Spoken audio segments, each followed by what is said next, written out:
Alright, welcome to another episode of the Middle Aged Metalhead. So, today I'm going to be talking about 5 random albums that I pulled out from the collection. Turns out they're all death metal albums and all released in the 90s. So, without wasting too much time with some random ramblings, let's go on to the first album. This one's actually celebrating its 30th year anniversary today. I think it was originally released March 24th, 1994, and it is, I would say, genuine masterwork in the death metal genre. Disincarnate Dreams of the Carrion Kind. Now, this is, of course, James Murphy's band, and if you're familiar with death metal at all, then you really should know who James Murphy is. Growing up, James Murphy was a death metal guitar god, right? He played on Spiritual Healing by Death, Cause of Death by Obituary.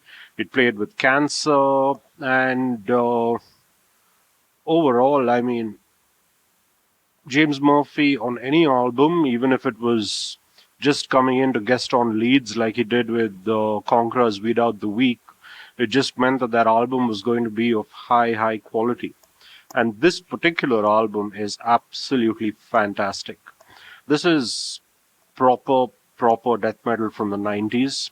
It's got various tempo changes. Of course, it's got Murphy's fantastic, phenomenal guitar playing, superb leads, and an inherent sense of melody that all really good death metal always has.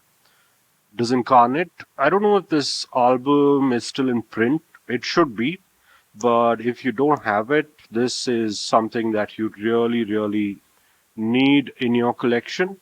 This particular version is, I think, a reissue from 2004 and also comes with the demo tracks, much like the vinyl reissue that came out a few years ago, maybe 2020 or 2021. But yeah, this is an absolutely fantastic album.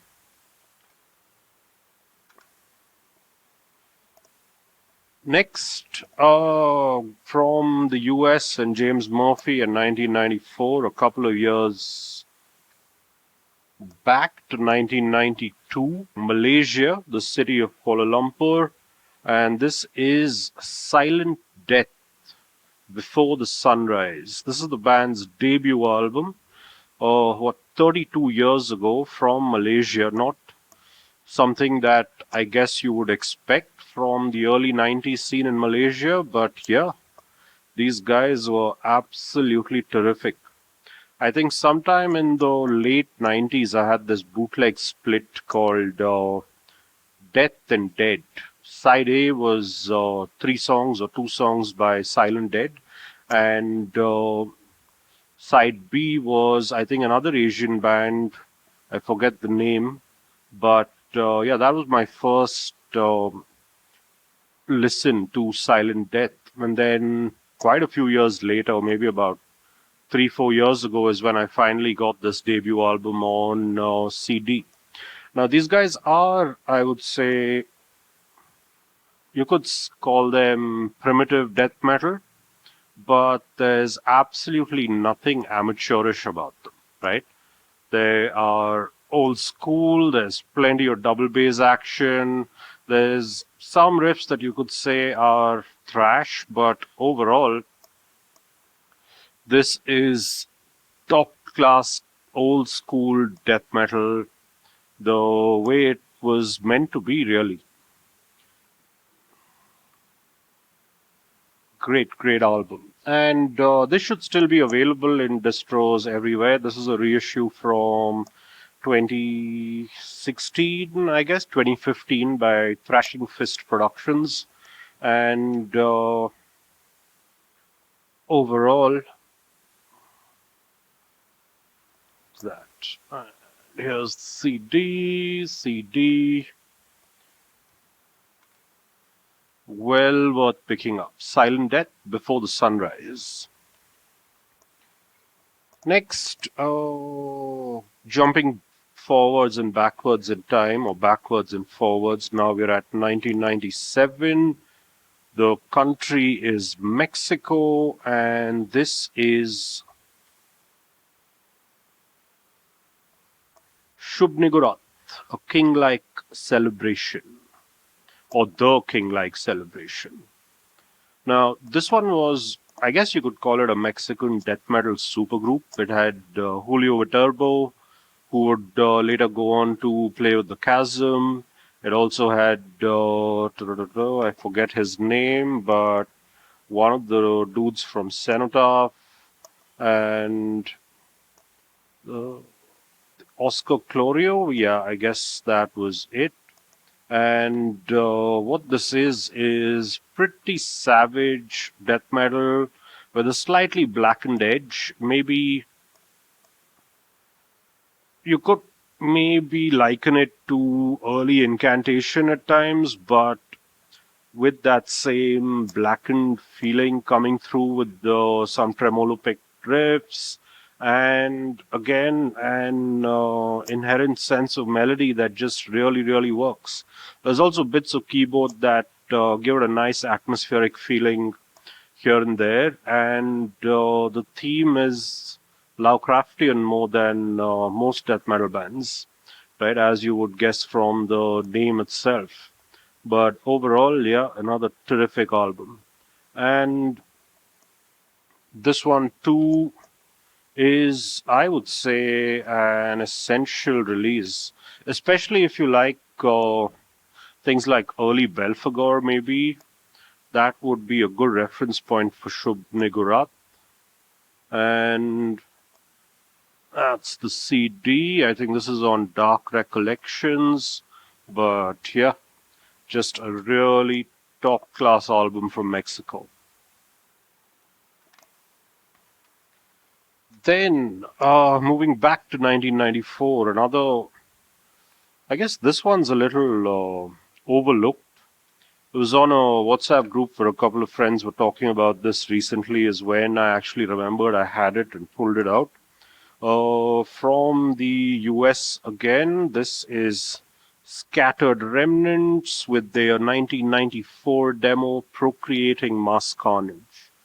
Now, Just World Scattered Remnants would be as big as any brutal death metal band. They were incredibly heavy, had massive riffs, a vocalist who had an incredible amount of variety, and great songs. There are only 5 songs on this, just about 25 minutes, I guess, this entire demo. And they released an album, I think, in 97, which was good, but this demo is absolutely fantastic. And to be honest, it doesn't really sound like a demo either. It is a fully formed band that is just doing some great death metal. And when I say brutal death metal, 1994, you might be excused to think that, oh, it's going to sound like Suffocation or whatever. But no, Scattered Remnants had their own sound. There was no they were really heavy, they had great riffs, but they also had fantastic tempo changes. And again, a really great sense of melody, without actually doing any kind of melody in the modern sense of the word when it comes to death metal. So, yeah, I don't know if this CD is available anymore, but the demo is available on YouTube. Maybe Bandcamp, but I will link all of these albums in the description. So if you've never heard these guys, go check it out. And finally, another one from 1994, again from the US. This one is Oppressor, Solstice of Oppression, the band's debut album. This is technical death metal that was way ahead of its time. I mean, this is just a fantastic album. I think the band started with Tim King on bass, Jim Stopper on guitar, Adam Zadell on guitar as well, and Tom Schofield on drums.